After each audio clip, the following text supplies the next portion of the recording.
Eu, um homem de 24 anos, fui adotado quando era um bebê. Na verdade, me encontraram em um beco e, como minha família biológica não apareceu para me buscar, e ninguém sabia quem eu era, fui adotado. Felizmente, eu era bem novinho, então não passei por uma longa experiência de adoção temporária. Me colocaram em algum lugar, com qualquer coisa para me manter aquecido, em uma área que ninguém visse, e não parecia que tinha sido colocado ali com amor. Parecia que eu tinha sido jogado fora, como lixo. Eles me deixaram apodrecer lá, e foi sorte eu ter sido encontrado. Vi alguns recortes de jornais antigos sobre isso. A história foi sendo contada aos poucos durante minha infância. Meus pais sempre foram abertos sobre minha adoção, mas, sinceramente, eu nunca me senti diferente. Os irmãos dos meus pais e a família toda sempre foram minha família, mesmo eu sendo o único filho adotivo. Eu era amado, respeitado, e tive uma vida boa, mas a história da minha adoção não era muito clara. A questão do histórico médico é o mais importante. Eu nunca me importei muito com isso, até que fiquei noivo. Meu noivo e eu queremos ter filhos, e quando começamos a ver questões de saúde na minha família, percebi que não sabia se tinha algo que poderia passar para meus futuros filhos. Então, depois de pensar sobre isso, fiz o teste genético 23andMe, mas acabei fazendo errado e, por engano, me adicionei para ser encontrado. Percebi logo depois que meus resultados chegaram, mas já era tarde demais. Meus 2 irmãos biológicos, que são mais velhos, me encontraram. Meus pais biológicos já tinham 5 filhos antes de mim. Todos sabem sobre mim e querem me conhecer. No começo, meus irmãos biológicos foram razoáveis, mas quando deixei claro que não queria saber da história dos meus pais biológicos, eles mudaram de atitude. Começaram a dizer o quanto meus pais se arrependeram de me ter dado e como teriam aparecido para me buscar, mas não queriam se meter em problemas por me abandonarem. Eles acharam que eu devia a eles e aos pais deles a chance de nos conhecermos e construirmos um relacionamento. Eu mantive minha posição e os bloqueei, mas eles começaram a me seguir nas redes sociais, insistindo que éramos uma família e que eu deveria ser mais gentil com eles e com os pais deles. Diziam que eu não era só meio-irmão, mas o bebê desaparecido, e começaram a me mandar mensagens tentando me fazer sentir mal pelos pais deles, especialmente pela mãe. Isso me deixou muito irritado. Depois de quase 3 meses lidando com isso, tentando bloquear eles o tempo todo, eu finalmente disse para eles irem embora, que me deixassem em paz, e que eu não me importava com os pais deles. Tive que excluir minha conta porque era uma conta aleatória atrás da outra, e eu não conseguia bloquear rápido o suficiente. Na indignação deles sobre o que eu disse, eles me disseram que os pais deles não mereciam isso e que eu sou idiota, mas é assim que a conversa vai. Desculpe, mamãe e papai tentaram te matar, mas seria legal se ele pudesse ajudá-los a se sentir menos culpados por isso. Deixe-os completamente, você não é o idiota. É como se soubéssemos que nossos pais nos abandonaram, mas havia boas razões. Você se sentiria mal por eles se soubesse dessas razões, por favor, ouça-os, seja filho deles, faça-os felizes, vamos ser uma família. Não há boas razões para abandonar um bebê em um beco para morrer, mesmo que não houvesse um programa de refúgio seguro na época, tipo uma caixa aquecida com alarme na porta, ou algo assim. Abandonar bebês na frente de hospitais, orfanatos, delegacias, era uma coisa que acontecia por décadas. Não jogá-los em um beco. Eles são escória. Existe um estatuto de limitações para os crimes deles, e seria uma boa resposta para os irmãos. Ei, obrigado por entrar em contato. O momento é meio oportuno, porque estou conversando com as autoridades sobre o estatuto de limitações no caso de abandonar um bebê em um beco. Você pode me passar as informações de contato atualizadas dos seus pais? Vou repassar isso ao investigador principal, obrigado. É exatamente por isso que as leis de refúgio seguro existem.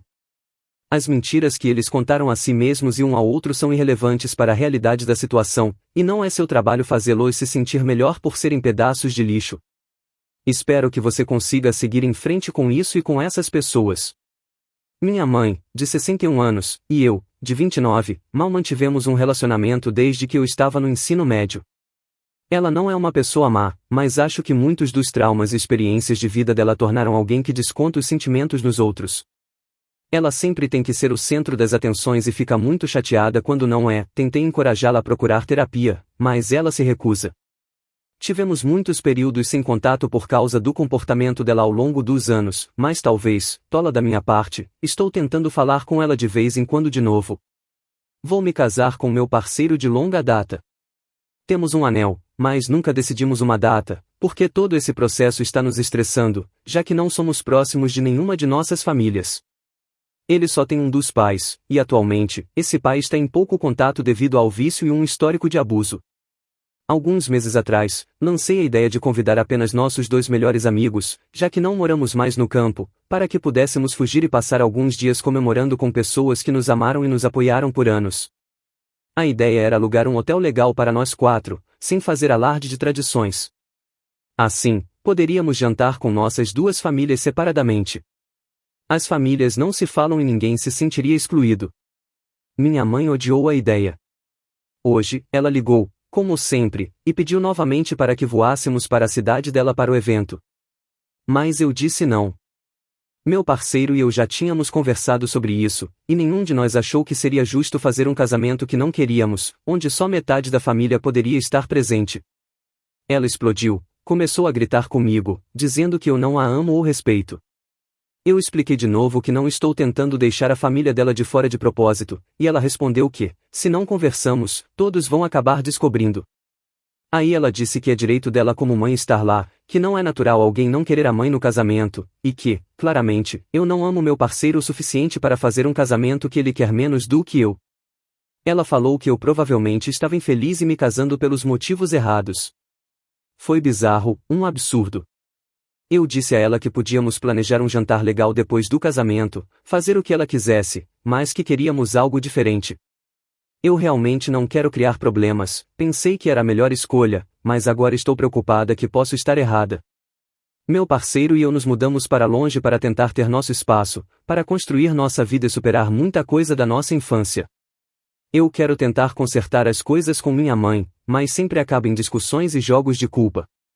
Nem estamos noivos ainda, e eu sinto que minha pressão arterial sobe toda vez que penso nesse casamento. Eu sou idiota por querer algo sem a família para manter a paz? Por que diabos você contou o plano para ela se não quer que ela esteja lá?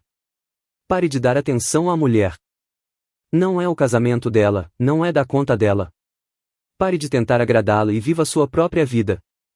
Você não é o idiota pelo seu plano, mas você é o idiota por não simplesmente fazer o que você e seu parceiro decidiram e contar para as famílias depois. Você e seu parceiro já decidiram o que é melhor para vocês dois, então mantenha o foco, sabendo como sua mãe é. Talvez tivesse sido melhor não contar nada para ela até depois do casamento. Na verdade, eu pensava que casamento era assim, o casal vai lá, se casa em segredo, e espero que tudo isso elimine o estresse. Agora, tudo o que você pode dizer é que os planos estão definidos, e você adoraria um jantar depois. Se ela continuar com esse sorriso de birra, deixe-a com a lista dela de reclamações. Lembre-se de que o casamento é para você e seu parceiro, e sim, hoje em dia alguns casamentos têm só 20 convidados. Honestamente, é meio como algumas das propostas que li, sabe? Tipo, uma pessoa perguntando à outra se ela quer se casar, e a pessoa dizendo sim. Mas hoje em dia, alguns casais estão planejando propostas super elaboradas, com uma festa enorme logo depois e fotos profissionais. Eu estou noivo, Sharon, e você e o Tyler já estão no plano R há meses e já escolheram o local, vocês já estavam noivos. Minha esposa e eu temos 45 anos e um filho adolescente chamado Adrian. Quando Adrian era mais novo, eu e minha esposa estávamos sempre ocupados com o trabalho, então nossa amiga T, de 40 anos, cuidava dele. Eu diria até que ela era uma segunda mãe para ele. A T é muito legal, super inteligente e também uma pianista clássica muito boa. Mas ela é neurodivergente e não demonstra as emoções tão intensamente. Claro que ela sente, mas é bem estoica, e ela tem um rosto que parece uma bruxa descansando, o que eu acho fofo e cativante. Em 2024, T descobriu que Adrian estava tirando várias fotos dela sem ela saber. O telefone dele estava cheio de fotos dela, e desde essa revelação, as coisas azedaram entre os dois. Então eu sentei com ela e conversei.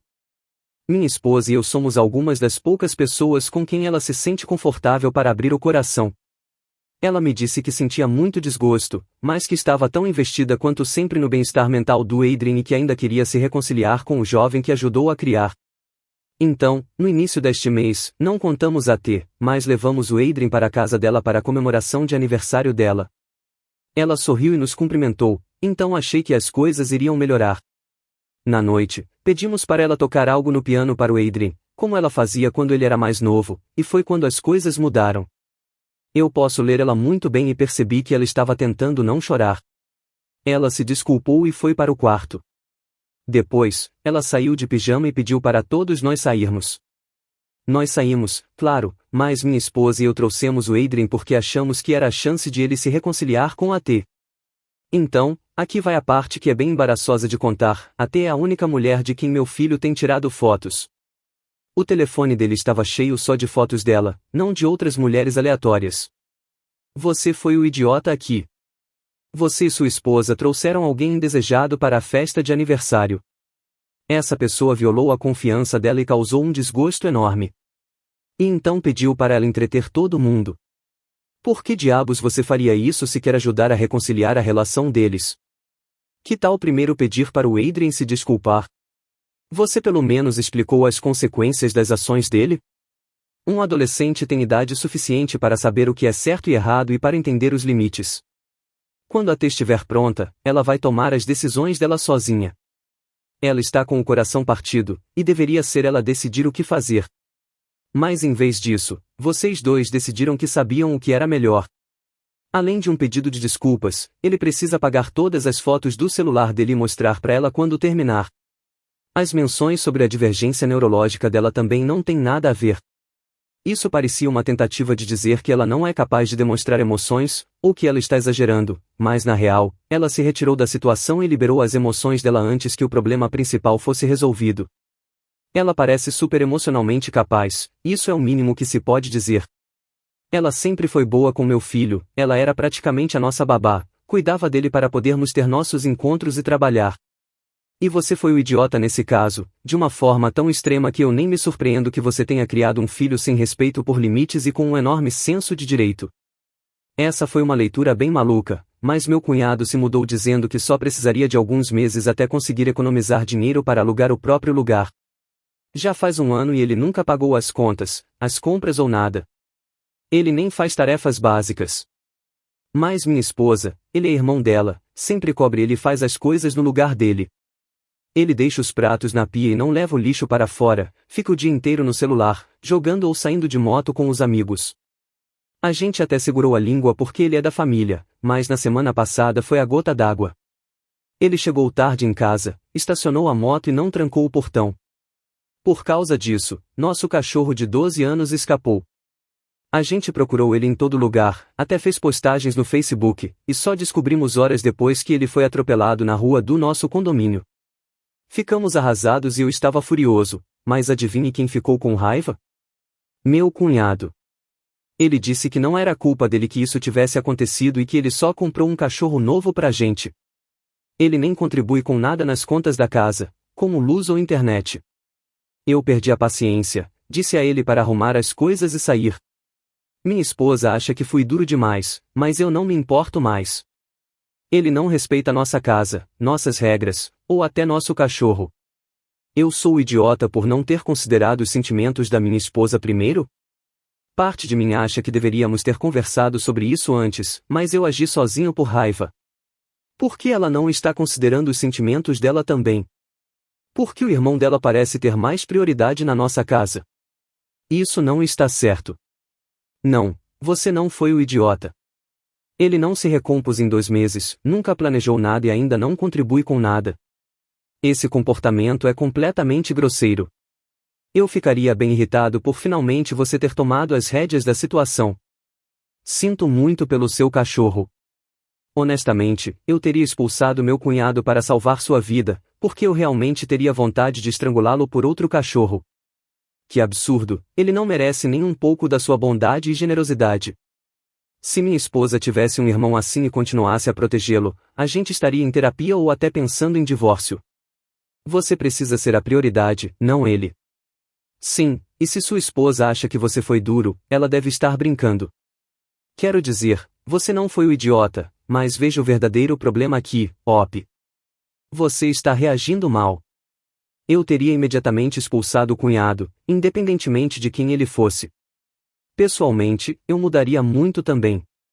Minha esposa e eu estamos casados há 1 ano e meio e temos um bebê. Nos damos bem com nossos respectivos sogros e nunca tivemos problemas. Mas semana passada, minha esposa e minha mãe tiveram uma discussão porque minha mãe não queria receber fotos do nosso filho. Aparentemente, minha sogra tinha mandado algumas fotos do meu filho há um tempo, e minha mãe ficou chateada por não ter recebido. Eu não estava lá quando a ligação aconteceu, e ouvi duas versões bem diferentes da história. De acordo com minha esposa, minha mãe disse que era um direito dela, como avó, ser mantida informada e que era dever da minha esposa fazer isso. Mas, segundo a minha mãe, ela só queria ser incluída e também queria receber fotos, se possível. Tivemos um fim de semana de família que foi interrompido por causa do clima. Era para a gente se encontrar com minha irmã e a família dela. Minha irmã ficou do lado da minha mãe, e quando conversamos, ficou claro que ela achava que minha esposa estava errada. Na quarta-feira, eu estava conversando com a minha mãe, e toda a discussão foi repetida. Sem querer, acabei falando que minha esposa estava realmente arrependida do que foi dito, e aí eu pedi para minha mãe também enterrar o machado. Minha irmã soube disso e ficou de boa com a situação. Quando voltamos, minha esposa disse que ficou surpresa de ver como minha irmã foi acolhedora, considerando tudo o que aconteceu. Ela então perguntou se eu tinha falado alguma coisa, e eu disse que tinha pressionado todos para superarem isso. Ela perguntou se eu tinha me desculpado em nome dela, e eu disse que sim, que foi algo que saiu sem querer, mas que eu tomei a frente e resolvi. Ela ficou muito brava, disse que se arrependeu de ter ido e agora quer que eu deixe claro que ela não está arrependida ou então que eu diga que ela não vai mais se aproximar da minha mãe ou da minha irmã. Eu fico pensando, agora que todo mundo já superou, o que mais isso pode mudar? Eu entendo o ponto de vista dela, de que ela acha que eu não deveria ter falado em nome dela, mas eu realmente achei que o que fiz foi o melhor. Eu sou o idiota? Você é o idiota, porque, pelo que parece, você nem teria contado à sua esposa o que aconteceu se ela não tivesse perguntado diretamente. Você basicamente falou por ela, desconsiderando o que ela realmente sentia, só para evitar o desconforto na reunião de família. Eu também ficaria bravo se fosse ela, para ser honesto. O pedido de desculpas saiu porque, no fundo, você estava do lado da sua mãe e da sua irmã, não da sua esposa. Eu adoraria saber o que a mãe dele diria se ele voltasse e dissesse que agora ele que vai manter todos informados, como deveria ter feito desde o começo. Qualquer falha nisso é culpa dele, não da esposa. Você é o idiota, Op. Você não apoiou sua esposa quando deveria. Ela e seu filho são a família principal agora, então você precisa agir assim.